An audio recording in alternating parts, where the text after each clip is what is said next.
Interview বোর্ডের সকল প্রশ্ন আপনি যদি মুখস্থ করে তার উত্তর দিতে চান তাহলে কিন্তু একটু চাপ হয়ে যাবে। কেন? এত প্রশ্ন মুখস্থ করা সম্ভব নয় এবং সঠিক সময়ে সঠিক উত্তরটি সবসময় মনে পড়াটাও সম্ভব নয়। তাই যে সকল প্রশ্নগুলির উত্তর আপনি মুখস্থ না করে দিতে পারবেন সেই সকল প্রশ্নগুলির ক্ষেত্রে একান্ত চেষ্টা করতে হবে যে কথা বলার দক্ষতার মধ্যে দিয়ে সেই সকল প্রশ্নগুলিকে মুখস্থ না করে উত্তর দেব। যেমন এই প্রসঙ্গে আজকের প্রথম প্রশ্নটির কথা আপনাকে বলতে পারি যে সর্বজনীন প্রাথমিক শিক্ষা বলতে আপনি কি বোঝেন। দেখুন, এই প্রশ্নের উত্তরটি আপনাকে মুখস্থ করতে হবে না, এমনি এমনিই বলতে পারবেন। তাহলে সর্বজনীন কথার অর্থ হচ্ছে সবার জন্য যেটা, এবং প্রাথমিক শিক্ষা মানে হচ্ছে 6 বছর থেকে 14 বছর বয়সী শিশুদের জন্য। তাহলে এটাকে যদি মিলিয়ে দিই ব্যাপারটা কি দাঁড়ালো? জাতি, ধর্ম, বর্ণ, লিঙ্গ নির্বিশেষে একটা রাষ্ট্রের 6 বছর থেকে 14 বছর বয়সী শিশুদের শিক্ষা ব্যবস্থাকে সুনির্দিষ্ট করাকেই বলা হয় সর্বজনীন প্রাথমিক শিক্ষা ব্যবস্থা। আশা করি এটুকু আপনার দ্বারা বলা সম্ভব। এবারে প্রথম থেকে ভাবুন যে সর্বজনীন এই শব্দটির মধ্যে দিয়ে আমি কি পেয়েছি। আমি পেয়েছি যে জাতি, বর্ণ, ধর্ম, লিঙ্গ নির্বিশেষে, অর্থাৎ এগুলির মধ্যে কোনো পার্থক্য হবে না, সকলকে যুক্ত করা হবে। কোথায় যুক্ত করা হবে? শিক্ষা ব্যবস্থায়। 6 থেকে 14 বছর বয়সী, অর্থাৎ এই বয়সটাকে কিন্তু শিশু বলা হয়। তাহলে 6 থেকে 14 বছর বয়সী শিশুদেরকে আমরা জাতি, বর্ণ, ধর্ম, লিঙ্গ নির্বিশেষে শিক্ষা ব্যবস্থার সঙ্গে যুক্ত করব। তাদেরকে সেই পরিবেশ দেব যাতে তারা পড়াশোনা করতে পারে এবং সেই পড়াশোনাকে শেষ পর্যন্ত চালিয়ে নিয়ে গিয়ে নিজের প্রাথমিক শিক্ষাটাকে সম্পন্ন করতে পারে। এটাকেই বলা হচ্ছে সর্বজনীন প্রাথমিক শিক্ষা। পরের প্রশ্ন, কোন কমিশন প্রথম সর্বজনীন প্রাথমিক শিক্ষার কথা বলেছিল? আসুন উত্তরটি একটু দেখে নিই। আপনারা সকলেই জানেন যে প্রথমে রাধাকৃষ্ণন কমিশন, মুদালিয়ার কমিশন এবং তারপরে কোঠারি কমিশন। এই প্রথম যে দুটি কমিশন ছিল, অর্থাৎ রাধাকৃষ্ণন কমিশন, মুদালিয়ার কমিশন, সেটা উচ্চশিক্ষা কমিশন, মাধ্যমিক শিক্ষা কমিশন, এবং তারপরে আমরা কোঠারি কমিশনকে পেলাম। যে কোঠারি কমিশন প্রথম দেশের প্রাথমিক বিদ্যালয়গুলিকে নিয়ে কাজ করেছিল, প্রাথমিক শিক্ষা ব্যবস্থাকে নিয়ে কাজ করেছিল, এবং সেখানে বলা হয়েছিল যে শিক্ষাকে অবৈতনিক করতে হবে, শিক্ষাকে বাধ্যতামূলক করতে হবে এবং শিক্ষাকে সর্বজনীন করতে হবে 6 থেকে 14 বছর বয়সী শিশুদের জন্য। তাহলে এই নির্দিষ্ট প্রশ্নের উত্তরে আমরা এটা বলতে পারি যে স্বাধীন ভারতবর্ষে প্রথম কোঠারি কমিশন প্রাথমিক শিক্ষাকে সর্বজনীন করার কথা উল্লেখ করেছিল। দেখুন কি সহজ প্রশ্ন এবং তার সহজ উত্তর।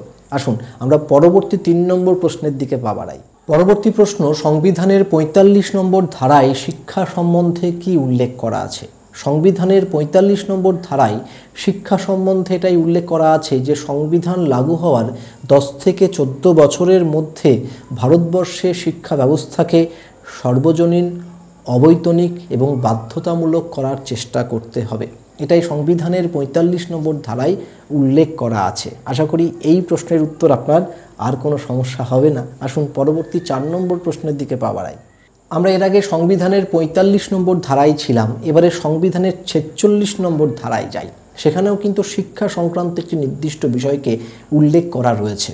এখন যদি প্রশ্ন হয় যে সংবিধানের 46 নম্বর ধারায় শিক্ষা সম্বন্ধে কী উল্লেখ করা রয়েছে, আপনি মাথায় রাখবেন যে যে সকল মানুষেরা পিছিয়ে পড়া, যারা পিছিয়ে পড়েছেন তাদের সমাজের মূল স্রোতে নিয়ে আসার জন্য শিক্ষা ব্যবস্থার উন্নতি করার কথা সেখানে বলা হয়েছে। অর্থাৎ 46 নম্বর ধারা মানেই হচ্ছে, আপনি মাথায় রাখবেন যে যে সকল মানুষেরা সমাজে পিছিয়ে পড়া তাদেরকে শিক্ষার মধ্যে দিয়ে এগিয়ে নিয়ে আসার কথা বলা হয়েছে।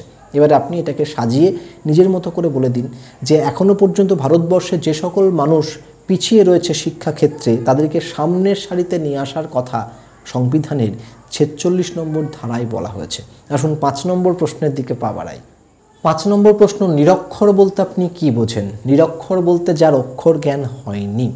যদিও অক্ষর বলতে আমরা সিলেবলকে বুঝি, কিন্তু এখানে অক্ষর বলতে এখানে পড়তে পারা, লিখতে পারার কথা বলা হচ্ছে। তাহলে যে সকল মানুষেরা নির্দিষ্ট কোনো বিষয়কে পড়তে পারেন না, যে সকল মানুষেরা নির্দিষ্ট কোনো বিষয়কে লিখতে পারেন না, মনের ভাবকে লেখার মধ্যে দিয়ে প্রকাশ করতে পারেন না, কারোর মনের ভাব যেটা লিখিত আকারে প্রকাশ করা হয়েছে সেটাকে পড়ে বুঝতে পারেন না, তাদেরকেই আমরা নিরক্ষর বলতে পারি। তাহলে সংক্ষেপে বলতে গেলে নিরক্ষর হচ্ছে তারাই যারা পড়তে পারেন না, লিখতে পারেন না এবং হিসাব করতে পারেন না। আপনি ইন্টারভিউ বোর্ডে এটুকুই বলে দিন, তাহলে হয়ে যাবে। এখন থেকে যে ভিডিওগুলো বানাচ্ছি এগুলো কিন্তু শুধুমাত্র প্রাথমিকের ইন্টারভিউ নয়, সেগুলো মাধ্যমিক, উচ্চ মাধ্যমিক স্তরের ইন্টারভিউয়ের ক্ষেত্রেও কিন্তু কাজে লাগবে।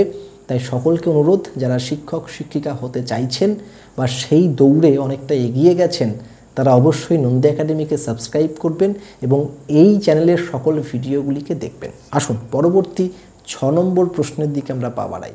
পরবর্তী প্রশ্ন, সহশিক্ষামূলক প্রতিষ্ঠান বলতে আপনি কি বোঝেন? খুব সহজ ব্যাপার। যে সকল প্রতিষ্ঠানে ছেলে এবং মেয়েদের জন্য আলাদা করে কোনো ব্যবস্থা থাকে না, সেগুলিকে সহশিক্ষামূলক প্রতিষ্ঠান বলা হয়। অর্থাৎ যে সকল প্রতিষ্ঠান, ধরে নিন একটা বিদ্যালয়, সেই বিদ্যালয়ে ছেলে এবং মেয়েদের জন্য আলাদা করে কোনো ক্লাসরুম নেই, ছেলেরা এবং মেয়েরা একই সঙ্গে বসে পড়াশোনা করতে পারছে, তাকে সহশিক্ষামূলক প্রতিষ্ঠান বলা হয়।